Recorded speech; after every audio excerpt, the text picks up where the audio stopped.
Good evening বন্ধুরা, নয়নতারা Bengali ব্লগে সকলকে স্বাগত জানাই। আশা করি সকলেই ভালো আছেন। তো আজ আমি আপনাদের সঙ্গে শেয়ার করব একটি সুস্বাদু পরোটার রেসিপি, ছাতুর পরোটা।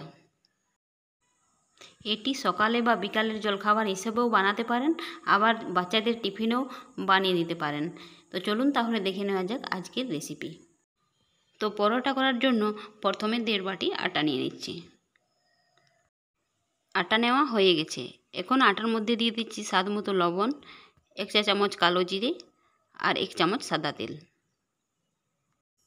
এরপর তেলের ময়ানটা আটার মধ্যে ভালোভাবে মিশিয়ে নেব। তেলের ময়ানটা ভালোভাবে মাখা হয়ে গেছে। এরপর আটার মধ্যে অল্প অল্প জল দিয়ে আটাটা মেখে নিচ্ছি।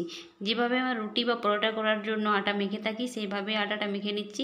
আর একটা ডো তৈরি করে নিয়েছি। ডোটা এখন সেট হওয়ার জন্য আধ ঘন্টার জন্য রেস্টে রেখে দিচ্ছি। এদিকে মাখানো আটাটা রেস্টে রয়েছে, ততক্ষণে আমি পরোটার পুরটা তৈরি করে নিচ্ছি। তো তার জন্য আমি এখানে 1 কাপের বেশি ছোলার ছাতু নিয়েছি। আর এর সঙ্গে দিয়ে দিচ্ছি লঙ্কা কুচি, ধনেপাতা কুচি, পেঁয়াজ কুচি ও স্বাদ মতো লবণ। এখন সব উপকরণগুলো হাত দিয়ে ভালোভাবে মিশিয়ে নিচ্ছি। সব উপকরণ ভালোভাবে মেশানো হয়ে গেছে। এখন অল্প অল্প জল দিয়ে ছাতুর পুরটা তৈরি করে নিচ্ছি। আর ছাতুর পুরটা মাখা হয়ে গেছে। এখন এটার থেকে ছোট ছোট লেচি কেটে নিচ্ছি। তো লেচি কাটা হয়ে গেছে। আর এদিকে ততক্ষণে মাখানো আটাটা সেট হয়ে গেছে। এখন এটাকে কিছুক্ষণ থেসে নিয়ে এর থেকে বড় বড় লেচি কেটে নিচ্ছি। এখানে আমি বড় বড় 7টা লেচি কেটে নিচ্ছি। আর এখন লেচিগুলোকে হাতের তালুর সাহায্যে গোল করে নিচ্ছি। তো গোল করা হয়ে গেছে। এখন একটা লেচিকে একটু আটা নিয়ে বাটির মতো তৈরি করে নিচ্ছি। এরপর আটার তৈরি বাটির মধ্যে ছাতুর পুরটা দিয়ে মুখটা ভালোভাবে বন্ধ করে দিচ্ছি।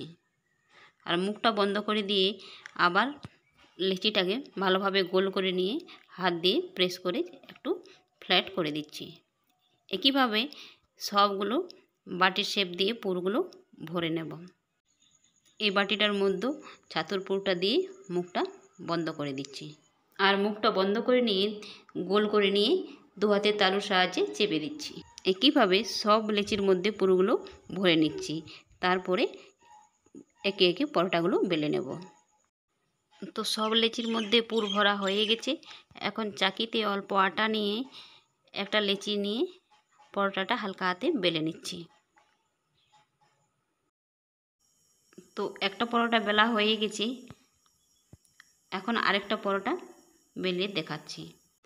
একইভাবে আবার চাকির উপর অল্প আটা নিয়ে নিচ্ছি। আর এক লেচি নিয়ে আটা মাখিয়ে আবার পরোটাটা হালকা হাতে বেলে নিচ্ছি। তো এই পরোটাটাও বেলা হয়ে গেছে।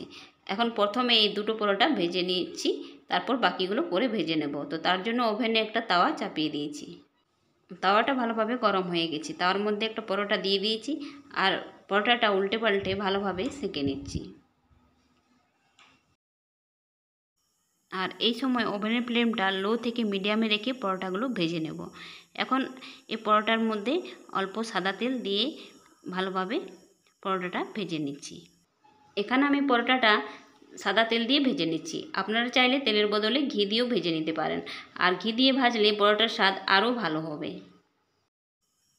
তো পরোটাটা আমি হালকা বাদামি বাদামি করে ভেজে নিচ্ছি। তো পরোটাটা ভাজা হয়ে গেছে। এখন এটা তাওয়ার থেকে তুলে নিচ্ছি। একইভাবে আরেকটা পরোটা ভেজে দেখাচ্ছি। তো তাওয়ার মধ্যে আরেকটা পরোটা দিয়ে দিয়েছি আর এই পরোটাটাও উল্টে পাল্টে ভালোভাবে সেঁকে নিচ্ছি।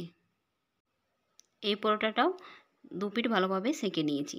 এখন এর মধ্যেও 1 চামচ সাদা তেল দিয়ে ভালোভাবে বাদামি বাদামি করে পরোটাটা ভেজে নিচ্ছি। পরোটা তৈরি করার সময় একটা বা দুটো বেলে নিয়ে ভেজে নিলে ভালো হয়। যদি একসঙ্গে অনেকগুলো পরোটা তৈরি করে পরে ভাজা হয় তাহলে সব পরোটাগুলো ঠিক অতটা ফুলে না। তো এই পরোটাটাও হয়ে গেছে। এখন এটাও তুলে নিচ্ছি। একইভাবে সব পরোটাগুলো তৈরি করে নিচ্ছি।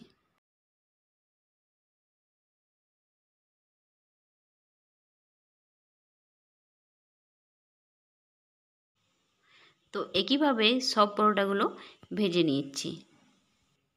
তো সব পরোটা আমার ভাজা হয়ে গেছে, এখন একটা প্লেটে সার্ভ করে দেখাচ্ছি। তো বন্ধুরা, আমার তৈরি হয়ে গেল ছাতুর পুরভরা সুস্বাদু পরোটা। আর এই পরোটা খেতে যেমন সুস্বাদু তেমনি তাড়াতাড়ি হয়েও যায়। আর এই পরোটা সকালে বা বিকালের জলখাবার হিসেবেও বানাতে পারেন, আবার বাচ্চাদের টিফিনেও দিতে পারেন। তো আমার ছাতুর পরোটা রেসিপির ভিডিওটি কেমন লাগলো অবশ্যই কমেন্টের মাধ্যমে জানাবেন। আর যদি এই রেসিপিটি ভালো লেগে থাকে লাইক, কমেন্ট, শেয়ার ও সাবস্ক্রাইব করবেন। পাশে থাকা বেল আইকনটি প্রেস করতে ভুলবেন না। নমস্কার, থ্যাংক ইউ।